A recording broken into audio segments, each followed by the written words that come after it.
Hey everybody, it is the Trout and welcome to another episode of the Trout Show. Thank you so much for stopping by. You know, for years I have watched American Idol and I've kind of kept track of those people that have won.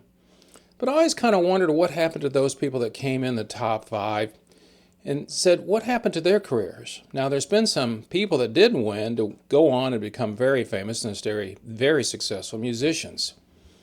But last year there was a young man on the show, American Idol 2023. I think it was episode or season number 15, I believe. And his name is Zachariah Smith. Now, he grew up, well, he's from Mississippi, didn't grow up in Mississippi. And he had an interesting story. He was kind of a rock guy. He sang, had a great gravelly voice. He was a hamburger flipper until he got chosen to be on American Idol. So the question is, what happens to those people if they don't make it to the top?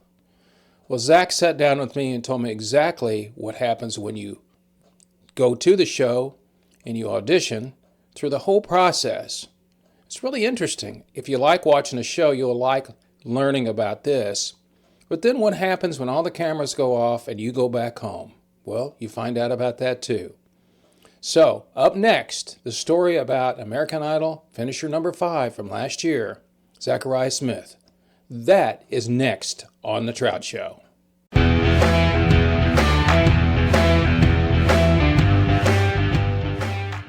Tonight I'm gonna have myself a real good time. I feel alive. And the world, I'll turn it inside out. Yeah. Floating around in ecstasy. So don't stop me now. Come on now. Don't stop me. 'Cause I'm having a good time. I'm a shooting star leaping through the sky like a tiger, defying the laws of gravity. Whose idea was it to try out for American Idol? It was mine.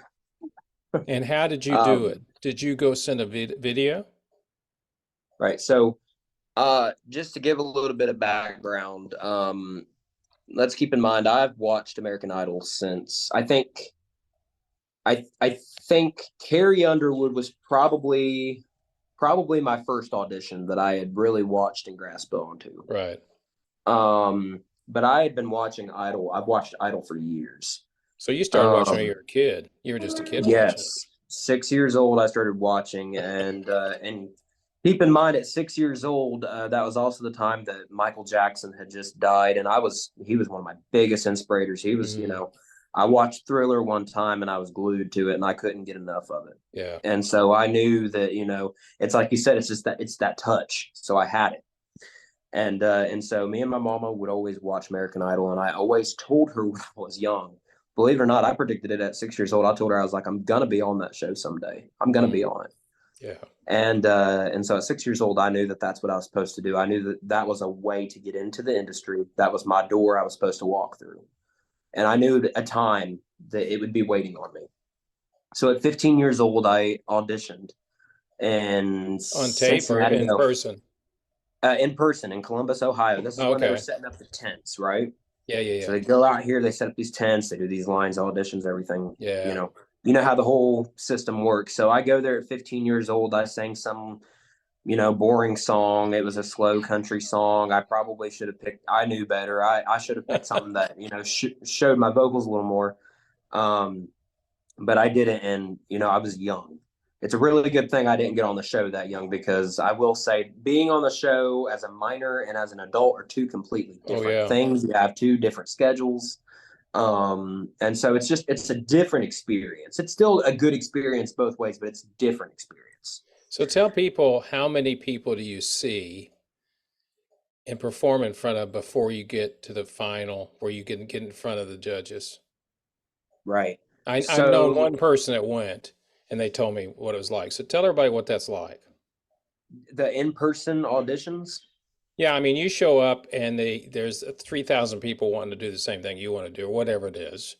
They they ask your name and all that stuff. You go the first group of people, they get your statistics, and then you go into, if I'm not mistaken, then they send you to somebody, and then you try out for people that are just people that are cutting everybody that's not very good. Is that Yeah. correct? Yep. Yep. So, and then after, okay, so the first group, if you get past the first group, what happens after that? So back then, when I went to audition my first time, Right. I went down. I had my my papers with all my statistics on it. They make you write them down now instead of just sitting there questioning you. It makes the Right. system go a lot Sure. faster. Yeah, yeah, yeah. So I handed my stuff, and she asked me what song I'm going to be singing. She's sitting there reading it, and then she just takes like the last, I'd say, 20 seconds of me singing, and just sits there and focuses on me singing. And so I knew That's a something little right then was tough, kind of isn't it? weird. Yeah. And so I'm just sitting there singing this Dan and Shay song. It was a really slow country song, like I said. And then she tells all of us to take 4 steps forward, and I knew I was going to get cut. And I stood back. I didn't want to get cut. She was like, "You two, come up, come up." And so I got cut. They cut my bracelet off, and that was it. But if you made it through, they give you a yellow paper. You'd go up and do the second round of auditions, and that was for the executives. If you get past that, that's when you go to the judges. Okay. So the second time, how old were you? How old were you when you went this time? Okay, so now we're fast forwarding. I've moved to Mississippi. I'm married. I've been working at the burger joint for a while. I've been trying to get back into music. And, being in Amory, Mississippi, it's so small. The That population's is like maybe small. 5,000, 6,000. Yeah.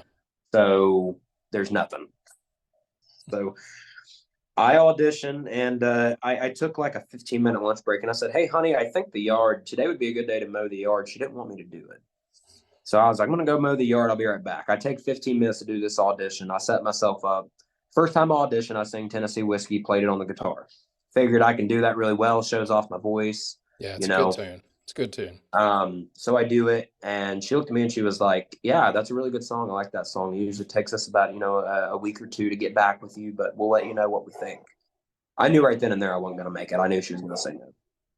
So I was like, "Man, I can do better than this." I was nervous. I was being, a scaredy cat. It's like, I just need to calm down. So I auditioned under a different email. Same year, I auditioned again. That next day, I wouldn't take a no for an answer this time. I was determined that I was going to get on this show. This was my Yeah. time. Yeah. So I auditioned again, and this time, Patrick, one of the executive producers, had looked at me. He was talking to everybody, and he said, Jordan Sparks, who won the show, Yeah. she had auditioned the first time and didn't make it. She came back the second time, killed her audition, and then she went on to win the show. And so Right. I was like, okay, this is kind of the same situation. I think I can do this. And that Yep. calmed me. Yep. So I go in and I audition with Heartache Tonight by the Eagles. And so, it's got that really powerful, bridge. We can get around the bunches. We can get Yeah. Yeah. So I'm sitting there rocking it out. And I did all of it a cappella, no music. And the first words that came out of her mouth was, "Where have you been and why have we not found you?"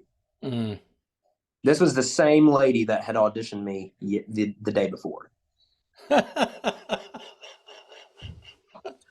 So if that That is tells you anything, hilarious. That is so funny. yeah. And I'd even told her about that as well, because there was at some point we were filming during the show, and she came up to me and she said, "How's my Lucky Find doing?" And I said, "Well, you actually told me no my very first audition." She was like, "What?" She wasn't the executive producer. She was she was the first Yep. person you had to get past. Okay. Yeah, she was the first person I had to get past, and so I told her, I was like, "Well, you shut down your Lucky Find when I sang Tennessee Whiskey." She was like, "What? No, I didn't. If I heard you, I wouldn't have done that." I was like, "No, you did." And so she was just in complete shock. She was like, "Wow, I guess I'm just really gonna have to pay attention to these next auditions." So I may have helped somebody else, for the near future, but yeah, that's what happened. I auditioned on Zoom, and I went through the first round, and as soon as she did that, she looked at me, she was like, I probably could get fired for this. I'm supposed to, put you in the waiting period and let you, get an email back. But she was like, "I'm sending you right through." And so she sent me right through, and within the next 2 minutes, I had the executive producers up, and I sang "Hurt So Good," "Heartache Tonight," and a little bit of "Old Time Rock and Roll" by Bob Now, Seger. is this all on Zoom? Yep. Okay. Yep. And so after I got done singing my last one, she was like, I really don't need to hear you sing another one. I just want to hear you sing another one." So I sang it. Mm-hmm. And once I did that, she was like, okay, well, it's a definite yes. You're going to sing for Katy Perry, Luke Bryan, and Lionel Richie. And so at that point, I was so excited because I was like, yes, this is my year. I'm going to get into it. This is going to change my life. Sure.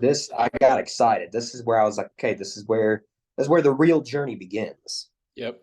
And so that's what happened. I mean, it was just as simple as that. It all happened in And where the did you snap of a audition? finger. I forgot where you were. I But auditioned in my home studio. no. When you went to the show for the Oh, when I judges. went to the show, yeah. So they did 3 cities: Las Vegas, New Orleans, and Nashville, and mine was in Nashville. Oh, well, that's not too far. Not too far for you.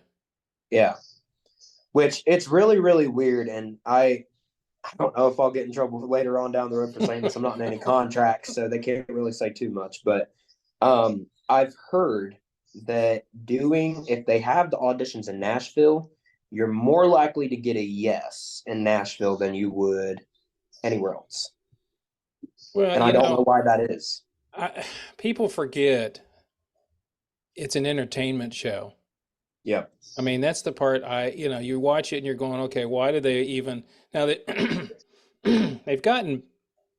they've changed. I know Fremantle's still doing it, but I mean, but the producers have changed to a certain degree, and they've changed the way they do things. Where they used to put a lot of crappy people on there for entertainment purposes.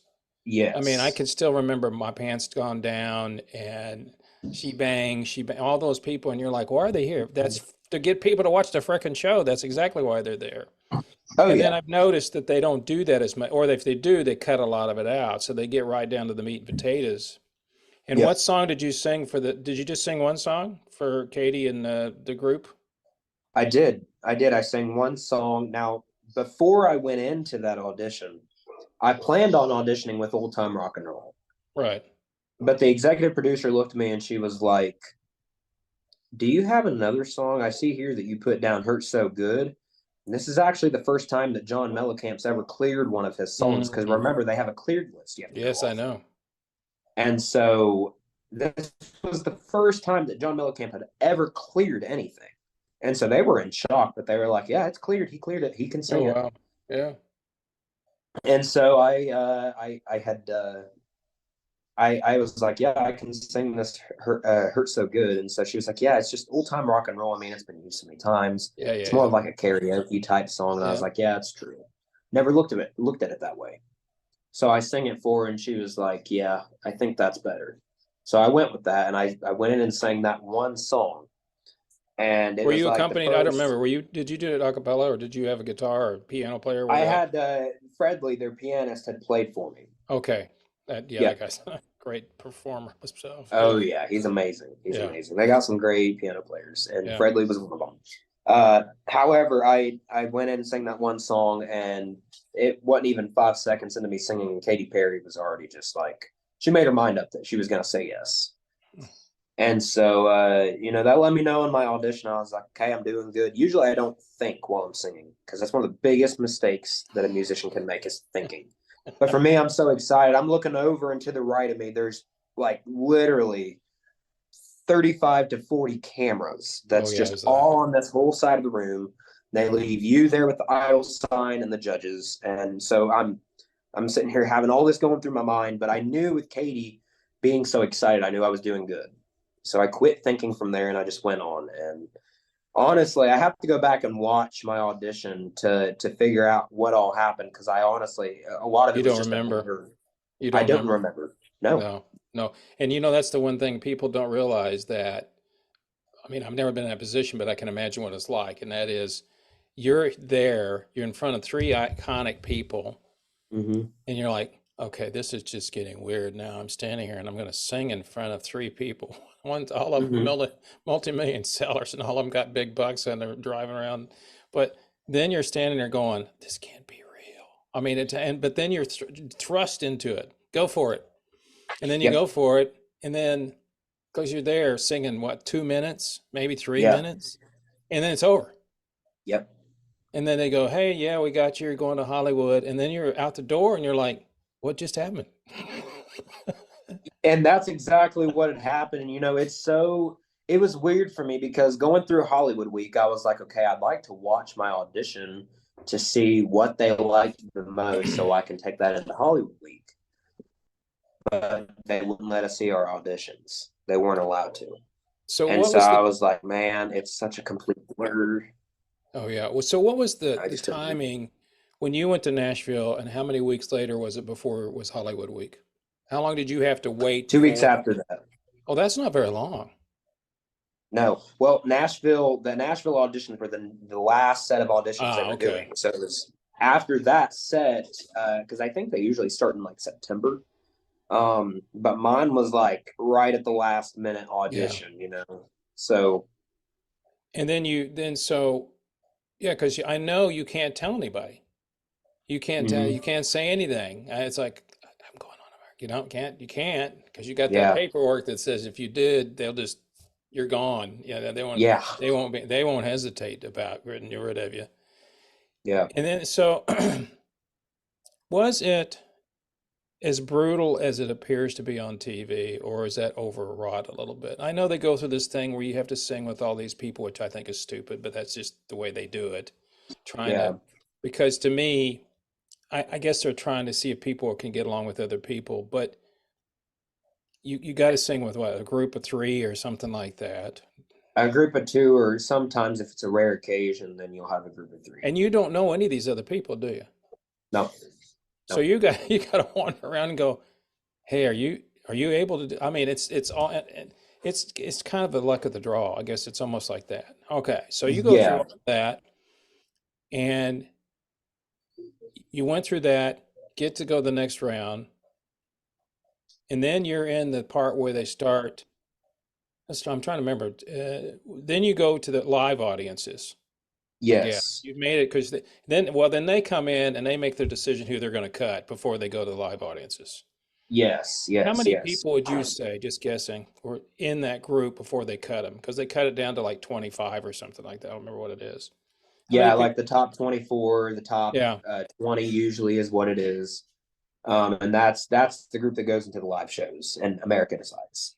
But as far as it being as dramatic as it looks, I think the duet round was the hardest part of the show that What I did had you to go sing? through. What did you sing? We sang, well, we mumbled through "I'm Still Standing." At the time, I didn't know it too well, but I knew, the chorus. I'm still Oh yeah, standing, yeah, baby. yeah, yeah. So I knew the chorus a little bit, and so I figured, I could learn this song. I'd watched the show. I knew how it worked. You got to stay up overnight, learn the song, sing it for your, vocal coaches. Then you can go to bed. And then you got a 4 a.m. wake up call. Mm, And so I got maybe 40 minutes of sleep. And which is I was always up. so great on your voice.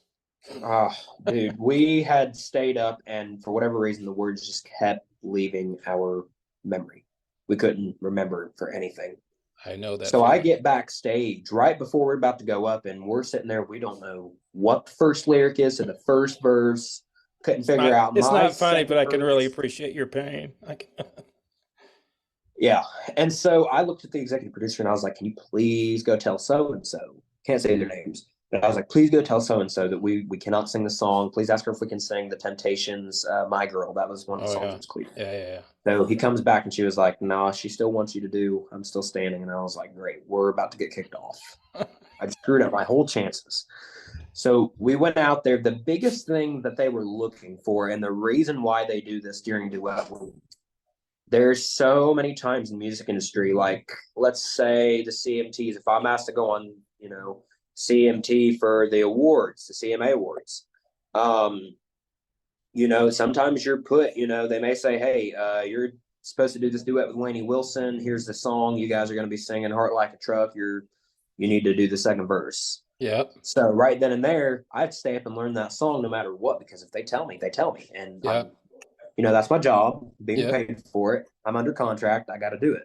yep. So, and so that's why they do it. The industry, they prepare you for the industry, and they, behind the scenes, they call it American Idol University.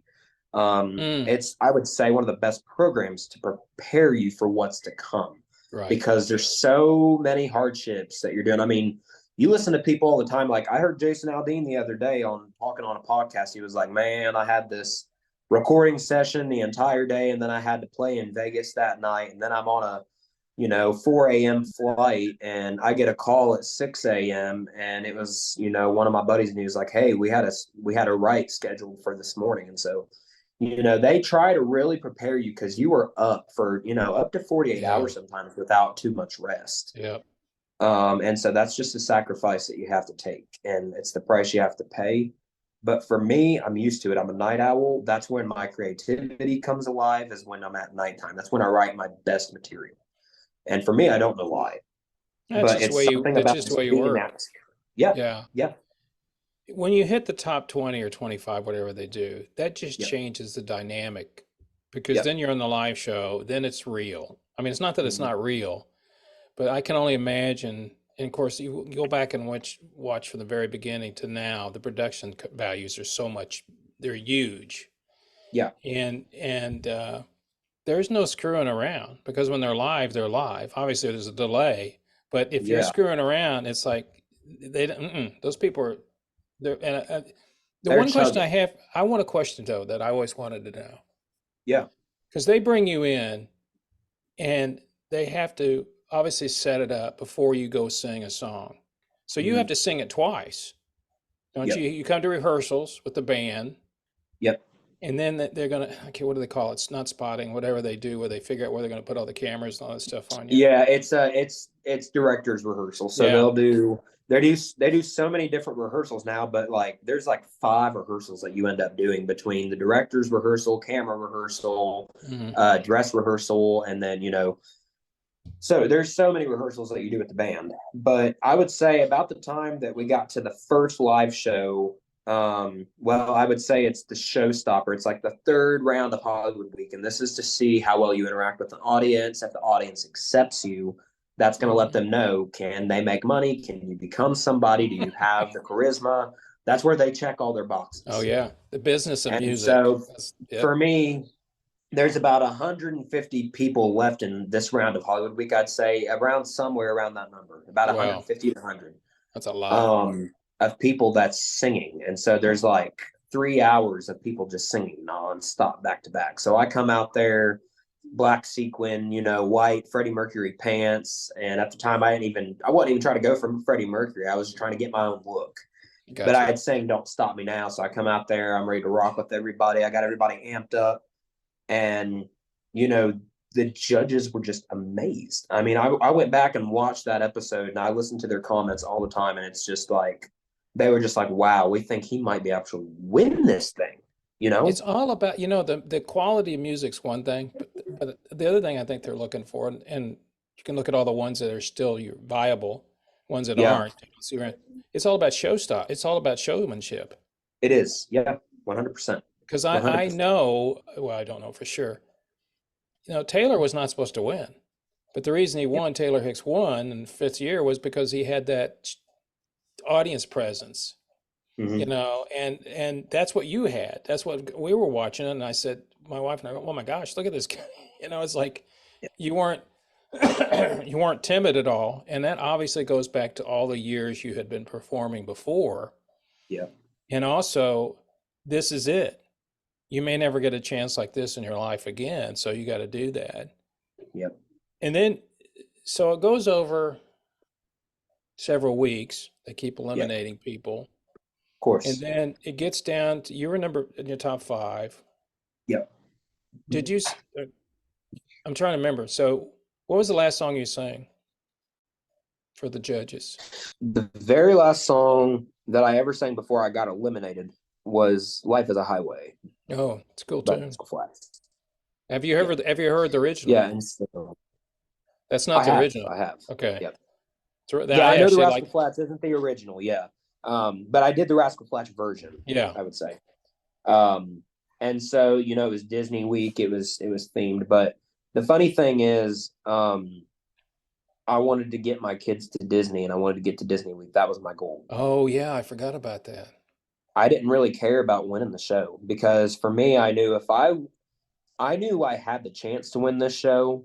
And I know a lot of people was like, "You're crazy. Edom had it," which I called it second week in Hollywood when I met Ian that he was going to win it. And I told him that straight to his face because I was like, dude, listen, I've watched this show for years. I know how this works. I know what people are after. You are a big teddy bear that everybody's going to fall in love with, And I was like, don't take that the wrong way because he's a little bit bigger. But I was like, man, here's the thing. You look cute. You look like a big old koala bear. And number two, you got a great story. You got a great story that sells. Your voice is just so silky smooth. I was like, you're going to win this thing. He was like, well, I don't really care about winning it. And I was like, you're going to win it. I And love so when we people say became that. friends. I don't care. I don't care. Like, yeah, really. Yeah. And Ian was my best friend on that show, dude. Seriously, he was my best friend. I still talk to Ian. I call him. I'll be like, dude, what are you doing? Oh, I'm in Australia. He's just doing whatever. And so I still keep up with Ian. But the thing for me is I knew I wanted to get my kids to Disney. And so backstage during that last performance, I knew that that was my last go around. I knew that was the last time I would be fighting for my spot on the idol stage. I knew after that I was going to get eliminated. And nobody told me. I knew. You knew. You know. It's funny And when so, you see people on that show. It's like watching Dancing with the Stars, and you yeah, can see the look on their face. Like, I know this is it. We're going to get cut.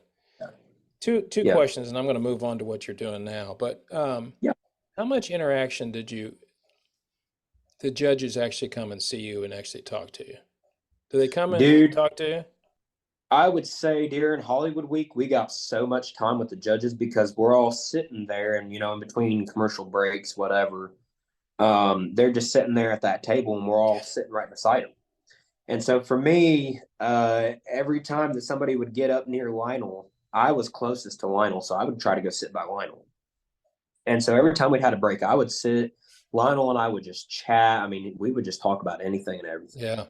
And I'd ask him, I was like, dude, where'd you get that jacket at? Because he had some cool jackets. Oh, his clothes were cool.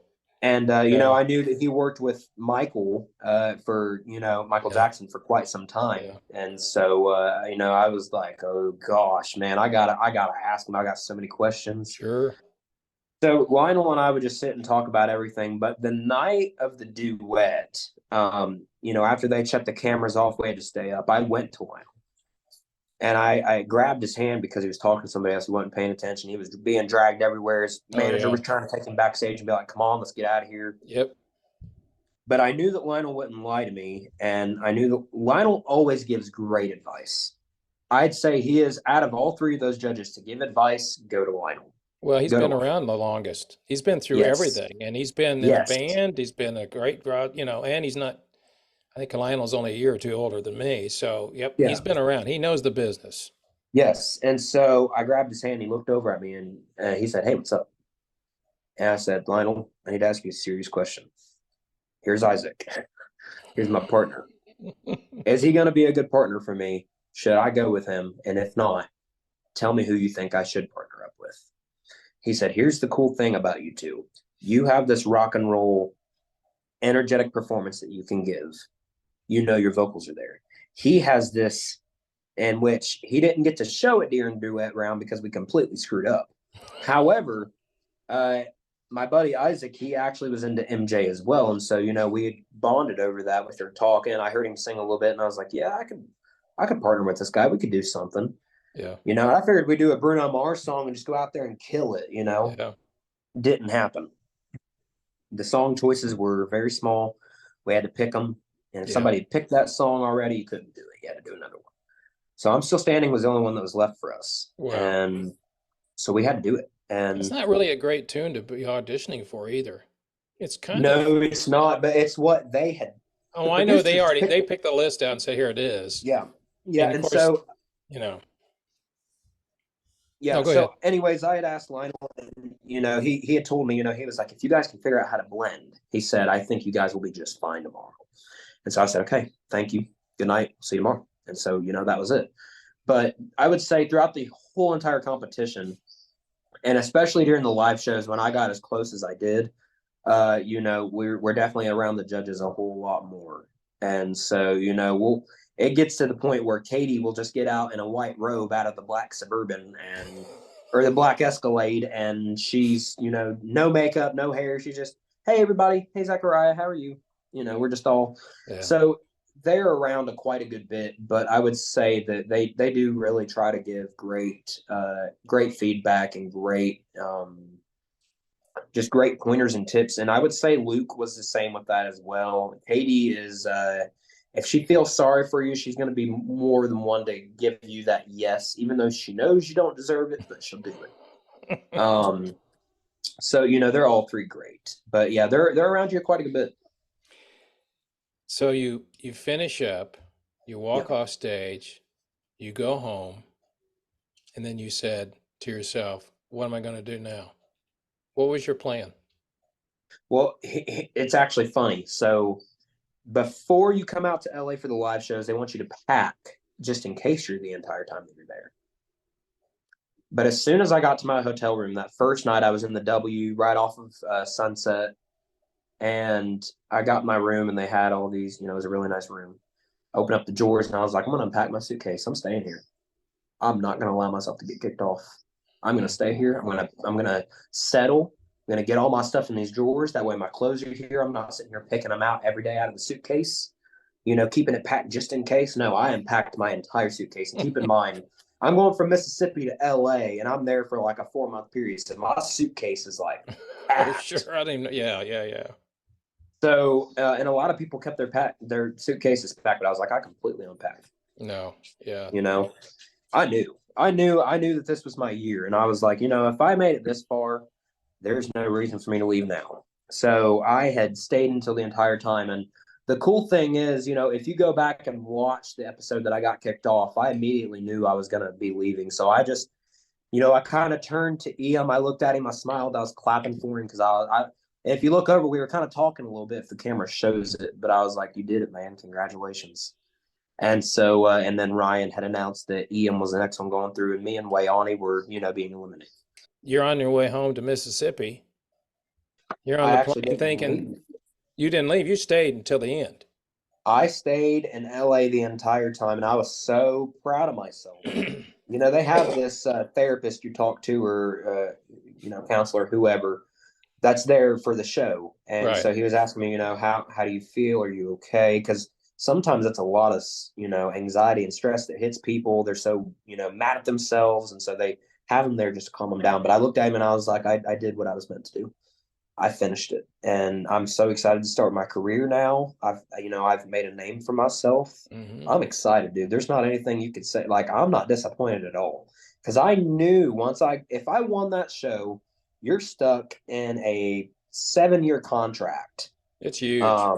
And 19 Entertainment owns you. Fremantle owns you. They own you. They own your name, and anything that you do. Even if I would have went back to the burger joint, they were supposed to make, I think, 25% commission of what I made. So it's just like, the contract was absurd. It was obscene. But people sign them because they just want the chance to make it big. Well, you have to sign them. You have no choice. If you want to get on, you're going to sign them. But I remember when Kelly Clarkson got out of hers. Yes. And she kept talking about, this is the greatest thing ever happened. Yeah. It's almost like a two-edged sword. You want the opportunity, but you're going to pay for it in the end. Mm-hmm. And until you get out of it. And I think, and I may be wrong in this way, it's almost like signing with a record label. If they like you, they'll promote you, but if they don't really do much, they don't think you're going far, they're not going to spend as much money on you. And that's just the way it is in the music industry. Here's the thing. You are signing with a record label. You're signing a contract. Okay. Right. This is a recording contract that you are signing before because you get to have a free album out and they go to the studio and all that stuff. Yeah. You get to have that single if you make it to the top 5, but the way it works is they study you over the time that you're doing these live shows. And they bring in a bunch of different people from Nashville, LA, New York, and they all work for these record companies, right? Oh, so they have A&R people. Okay. They got A&R people that's there, and they're scouting you, they're seeing how you are, they're seeing how you interact, they're seeing if they can make their money. And so we did American Grace, my single, and, after that, they did nothing with me, which I was so happy because I was like, I didn't want to be stuck with 19. No, not that they were bad people. You know, they No, were I all great understand. people that I worked with, Yeah. but I just knew that I was meant for a bigger label. They were just kind of a label that's supposed to help you get started, but I was like, this Yeah. isn't for me. Yeah. So, so yeah, it's very very interesting. I mean, I could go on and on. There's a Well, I lot. think the thing about it is it's people, you have to pay your chops no matter what you are. I mean, in Yep. this world, you can do a YouTube or TikTok and people pick you up and you might go for a while and people love you. But at the end of the day, people that I talk to I just talked to a gentleman, it's my first phone interview. He was playing here in Dallas. He's been playing for over 50 years. Yeah. He's played with you name him, he's performed with them. Yep. And he's with a band, great band now. He's 78 years old. And before I interviewed him, I thought, oh man, why is he still doing touring at 78? And then you hear him talk on an interview, and it's like he's talking to a 20-year-old. He Yeah. loves it that much. Yep. And so, but you don't get to the top unless you pay your dues. So that's kind of a Yes. shorter way of paying all your dues, cramming it all together instead of getting in a bus and touring with your buddies and trying to make a name and all that stuff. So you came back, and what did you want to do then? You came back, and I mean, I've followed some of the stuff you've played around and tried some gigs, but what was your Right. main goal? So after coming off of Idol, my biggest focus was, okay, I just came off the show. I'm really hot right now. This is the time I need to be writing. I need to be, getting out there doing shows, trying to grow our audience. And I was like, I think I've got a big enough name where we could go do some live shows. And so I went back home, called my cousin, and we figured out a band. And it was a really great band to have for the area that I was in. Hmm. And so we went back to my hometown in Wabash, and we performed at the Honeywell Center. They announced that I was coming. Oh, that's why you Within the were up first two there. I was trying to hours, figure out why you were up there. Now I know why. Okay, makes sense. within the first 2 hours of them announcing that I was coming, as soon as the tickets went on sale, the whole entire place, 1,600 people, sold out. Mm. So I knew right then and there, I was like, okay, this is where the fun starts.